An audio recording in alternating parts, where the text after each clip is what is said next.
A racist police officer spits on a black man, the glob landing on the shoulder of his faded brown coat. Tyrone Davis looked down at the stain spreading across the fabric, clenching his jaw as he tried to contain his anger. The diner around him fell silent, every eye fixed on the two men. Officer Mike Harris, the man responsible, stood with his arms crossed, his face twisted in a sneer of disdain. "What are you looking at?" Harris spat, his voice dripping with contempt. "Think you can just walk in here and sit like you own the place?" Tyrone looked up, meeting Harris's eyes, but kept his voice calm. "I'm just here for a coffee, officer. I'm not here to cause any trouble." Harris snorted, a mocking smile stretching across his face. "Trouble? Just sitting here makes trouble for folks like me. You think you can walk in anywhere you want, act like you belong here?" He leaned closer, his voice a harsh whisper. "You don't." Tyrone felt the weight of every gaze in the room. He wasn't a stranger to situations like this, and he knew that reacting with anger would only make things worse. But Harris's aggression was relentless, his eyes filled with a kind of rage that Tyrone had seen too often in his life. "Just waiting for my son, that's all," Tyrone replied evenly, keeping his tone steady. Harris laughed, the sound grating. "Your son, huh? Doesn't look like he's here, old man." He sneered. "I don't want to tell you again. Get up, or I'll make you get up." Tyrone took a deep breath, trying to calm the anger bubbling beneath his calm exterior. "I'm not here to bother anyone, Officer Harris. Just a coffee while I wait." "Yeah, show me some ID then," Harris demanded, holding out his hand. Tyrone reached into his pocket and handed over his veteran's ID, his gaze steady as he met the officer's glare. Harris barely glanced at it before tossing it back on the table with a sneer. "A veteran, huh? Right? Guys like you, always claiming you earned something. You didn't earn anything." He leaned in close, his voice low. "You think that little card means you belong here?" Tyrone's patience wore thin, but he kept his voice even. "I served just like anyone else. I have as much right as anyone to sit here and enjoy a cup of coffee." Harris scoffed, crossing his arms. "This isn't about rights. It's about knowing your place." He reached over, roughly shoving Tyrone's coffee mug across the table. The coffee spilled, dripping over the edge and onto the floor. Tyrone's fingers tightened around the edge of the table, his jaw clenching as he held his tongue. He knew that any sign of resistance would only escalate the situation, and he didn't want to make things worse. But Harris wasn't finished. "Look at you," he sneered, "sitting there like you're better than everyone else. You think you can waltz in here and act like you're above the rules?" He leaned forward, his voice lowering to a menacing whisper. "You're not." "I'm not looking for trouble," Tyrone repeated, his voice calm but firm. "Just here for a coffee." "Maybe you should leave then," Harris said, his voice laced with mockery. "Before I make it official." Tyrone looked down, taking a steadying breath. He glanced at his watch, hoping his son would arrive soon. But Harris seemed to sense his hesitation, and his expression darkened. "You don't get to ignore me," Harris hissed, leaning even closer. "I told you to leave." And with that, he reached down and grabbed Tyrone by the shoulder, squeezing hard. Tyrone resisted the urge to pull away. "I've faced worse than you, Officer Harris," he replied softly. "And I'm not leaving until my son gets here." Harris's eyes flashed with anger, and without warning, he spat again, this time aiming directly at Tyrone's face. Tyrone turned his head, the spittle missing by an inch, but the intent was clear. Harris wanted him gone, humiliated, out of sight. "You think you're a big man?" Harris taunted, his voice loud enough for everyone in the diner to hear. "You think sitting here makes you something special?" Tyrone's patience broke. "Respect has to be earned, officer," he said, his voice sharp. The room held its breath, the tension thickening as Harris's face twisted with fury. Without warning, he reached down, yanking Tyrone from his chair and shoving him against the wall. "I'm done with your attitude," Harris growled. "I think it's time we take this down to the station." He roughly pulled Tyrone's hands behind his back, snapping on handcuffs as the diner patrons watched in stunned silence. Tyrone felt the cold metal bite into his wrists, but he held his head high, his gaze fixed on the officer. "You're making a mistake, Officer Harris." Harris ignored him, roughly pushing him out the door and toward the waiting squad car. As they drove, Tyrone stayed silent, his gaze steady in the rearview mirror.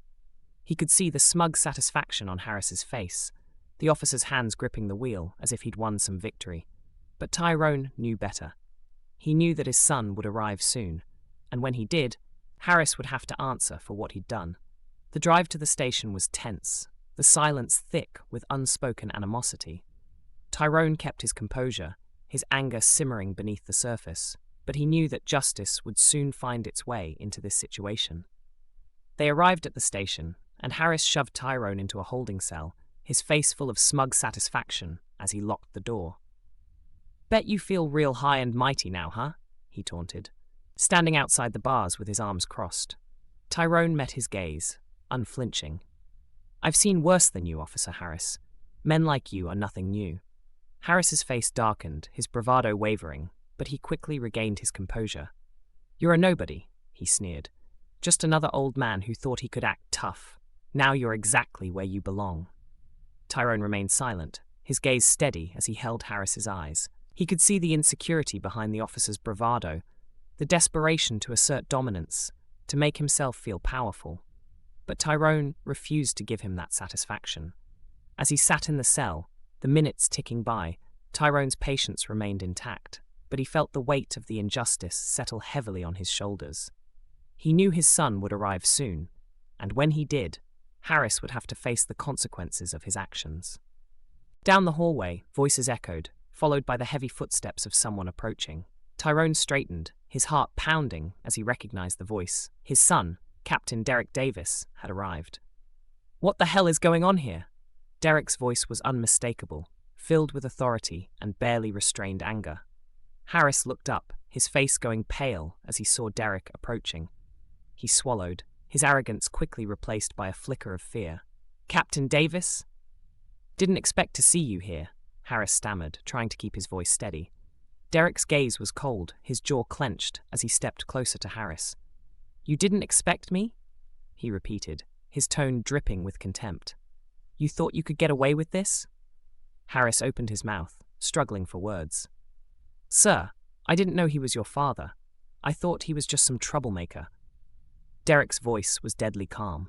"Just some troublemaker? You thought he was just some black man you could bully, didn't you?" Harris's face flushed, but he tried to hold his ground. "Captain, with all due respect, he was being uncooperative. I was only following procedure." "Procedure?" Derek's voice rose, his fury barely contained.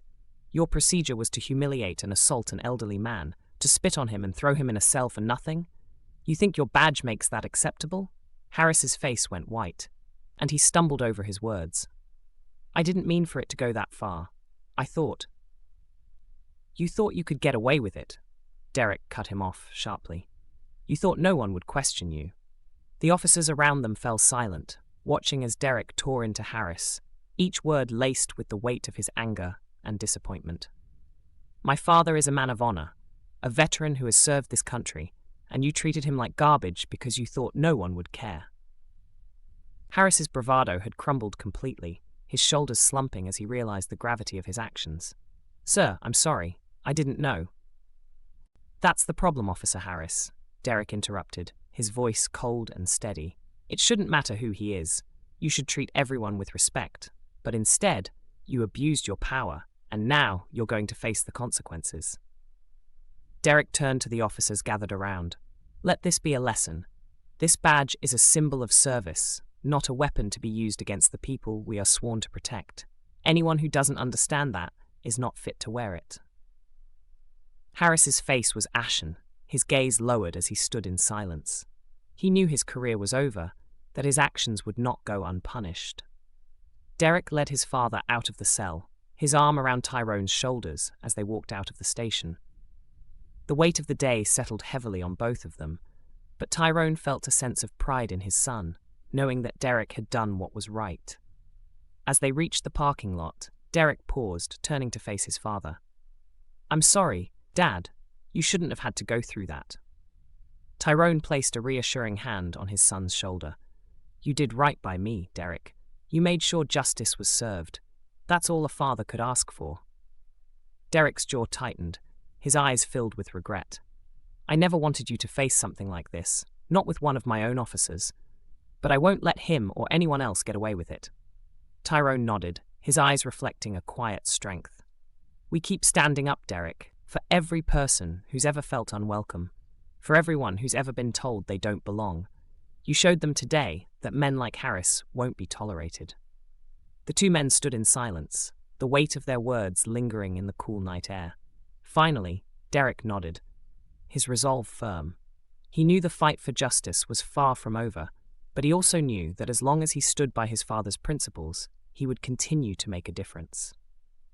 The following day, Derek stood in front of his officers, his voice strong and unyielding.